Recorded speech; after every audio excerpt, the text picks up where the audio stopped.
Hello, my friends, folk and flick, my imaginary audience. Welcome to another episode of my brief history of heaven. I'm alive, I'm doing okay, so I'm in heaven. And this is episode 2 of End of Days Dialogues.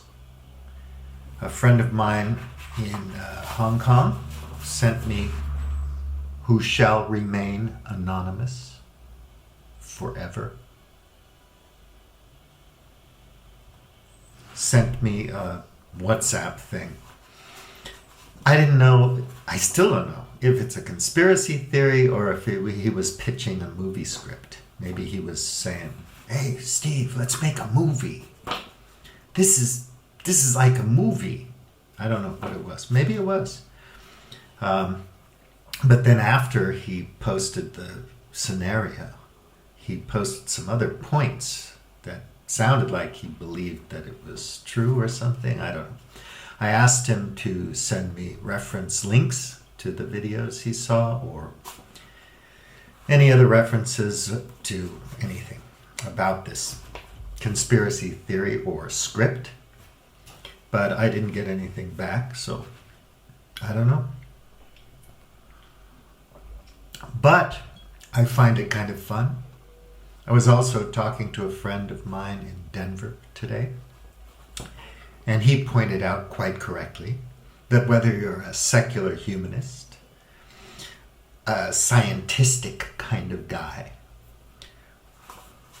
or a religious fanatic, we all have our end of days ideas. We can call them myths or we can call them scenarios based on evidence or whatever, or faith. But that's quite right. I mean, it's going to be an asteroid that hits us, or climate change is going to kill us, or a pandemic. Right now, the pandemic is the hot stuff. So, it's kind of fun. I don't know if this is the title or not, but it's Well Played, China. Scene 1. China catches a virus, enters a crisis, and paralyzes international trade. Supply chain thing or whatever. I never saw it really get paralyzed, but yeah, business went down. Scene 2. The Chinese currency is devalued. They do nothing about it.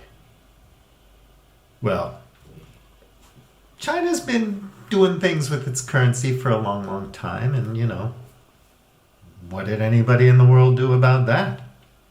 Don't know. Scene 3. Due to the lack of trade with companies from Europe and the United States of America that are based in China, their shares fall 40% in value. Now, it is true that the Chinese bourses have done quite well in China during this time. But anyway, okay. So, the shares are falling. Time for a fire sale. Or a co-video sale. Scene 4. The world catches a virus. China buys 30% of shares in companies in Europe and the United States at a great discount. Buy low, sell high. So they're coming in like a bunch of corporate raiders, taking over companies. They don't even have to do a hostile takeover, an LBO. They can just buy them on the market because it's so cheap. Don't you know the stock market crashed?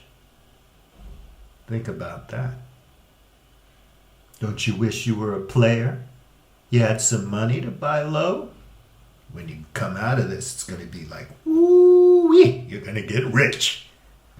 Scene 5.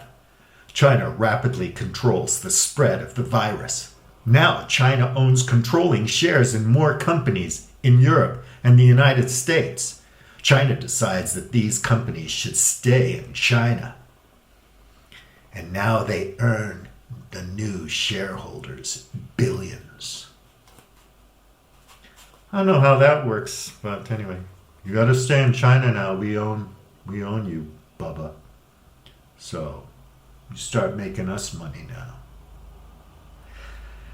Global, baby. Global neoliberal financialization, labor arbitrage, all the reasons that these companies decided to move to China in the first place, so that they could make pocket knives cheaper, so that they could make reading glasses cheaper, sell them at Walmart.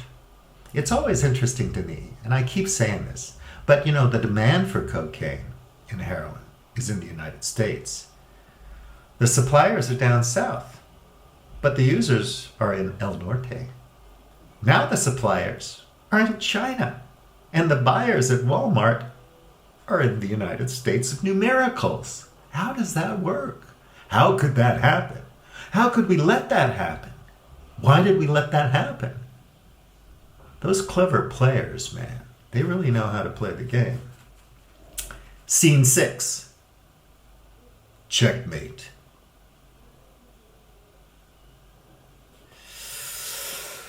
Then I see typed in the message, re-amazing but true. I don't know if that's a website or what. I couldn't find it. I Googled it. I duck-goed it. Couldn't find it.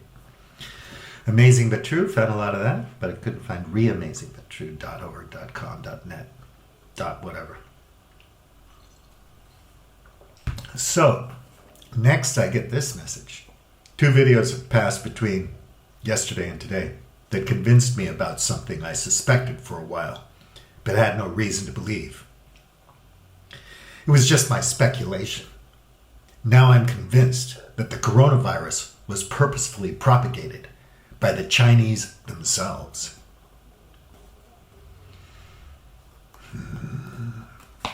People get mad at Donald J. Trump for calling it the China virus. Well, he is an asshole. You shouldn't do that. Asian Americans are suffering in the United States because of that, and that's just plain wrong. The disinformation, the bullshit piles up and causes trouble. There is a cost to his funny little bullshit. Anyway, next message comes in. 1. They were too prepared. 3 weeks after the Chinese government announced to the world that they had a virus outbreak, 2 12,000-bed hospitals were already under construction, and they built them in 2 weeks. How is that possible? Well, in my experience, having lived in Shanghai, Beijing, Hong Kong, those people can build stuff really fast. They can really put some resources in this stuff if they decide to do that. It's a different system over there. Once they decide to do something, they're told to do it and they do it. I mean, it was like a time lapse. I was sitting in my apartment in Shanghai and they were just building a highway right before my eyes. Every morning I woke up and it was just miles of highway, more highway. So yeah, they can do that. They're not totally incompetent. They learn from the best. So anyway. And you have tons of engineers and engineering companies from the West over there helping them do this, And why wouldn't they? It's good business. They make money. Lots and lots of money. It's not about you. You're a worker. You're cannon fodder. It's not about you. Not for you, my friend. But those capitalist players, and, I'm talking about the unregulated types, when Boeing creates a jet that crashes and kills a bunch of people because they were regulating themselves. I'm talking about the bad, unregulated capitalism that's screwing you right now. Not the good kind, that healthy public schoolboy competition that creates innovation, creativity, and, how does one say in English? Incentive. Otherwise, everybody would just stay in bed and sleep all day, do nothing. There wouldn't be any Netflix because nobody would go to work. Got to have that cutthroat competition. Otherwise, nothing gets done. Okay. 12,000 bed. Yeah, they can do that. 2. Next message. Yesterday, they announced that they had stopped the epidemic. Well, I didn't see any of that announcement. Like, oh yeah, it stopped, it's over. They appear in videos celebrating, like those Arab types that were celebrating en masse in New Jersey after 9/11 that Donald talked about. That kind of celebration. They announced that they even have a vaccine. Did they? I didn't see that anywhere. Lots of people are working on it, as they should. But the anti-vaxxers, what are the anti-vaxxers going to do? What are they going to think? It's a conspiracy. They want to control your mind and put a chip in your body, and they have to vaccinate you first. Heads up, people. How could they create it so quickly without having all the genetic information? Gosh. A virus? And they can't get any genetic information? You mean the RNA? Is it that hard to sequence the RNA from a virus? Wow. Oh, the Celestials can't do it. An American could. A white American scientist with a white jacket. Yeah, that's right. Well, if you are the owner of the formula, it's not that difficult at all. So they had the virus vaccine ready to go. Just wanted to unleash it on the world real quick so they could buy some companies. They're terrible at public equity plays. Just no good at it. They're not good salespeople. Really? 3. Next message. And today I saw a video that explains how Deng Xiaoping gave the West a half stick. I don't know what a half stick is, but anyway. There was a video explaining how Deng Xiaoping gave the West a half stick. Due to the coronavirus, the actions of Western companies in China fell dramatically. China, I hope, when they went down enough, they bought them. Now the companies created by the USA and Europe and China, with all the technology put in by these exchanges and their capital, they passed into the hands of China, which is now rising with all that technological potential. A lot of my friends, used to say, oh, the Chinese can't do anything. They'll never be able to do engineering or computer programming or hacking or surveillance. Oh, really?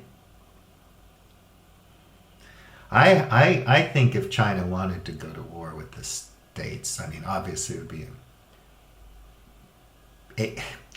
would be a something more on the cyber side, and they could probably compete pretty damn good. So I responded, in truth, we don't know shit. Not yet, anyway. I don't think so. Perhaps we'll find out in the future. The structure of neoliberal financialized global capital. Can I get a scream? I wish I had sound effects. I'd like to hear a scream. It's more fragile. It's more fragile than people want to believe. The West created the preconditions for this to happen, so ultimately the blame lies with the players in the West. They created the game. If China wins it, then tough luck. Blame the players and the game. Corporate shareholders moved everything to China. Not everything, but you know what I mean. We are cannon fodder. We are cannon fodder, and on the 8th day, God created viruses. Okay? All creatures great and small. I'm sure there were a lot of viruses on the ark, not to mention bacteria. I'm sure of it. Oh, boy. Anyway, we're workers. We're just working stiffs. We always get screwed. And then we bend over and pick up the soap.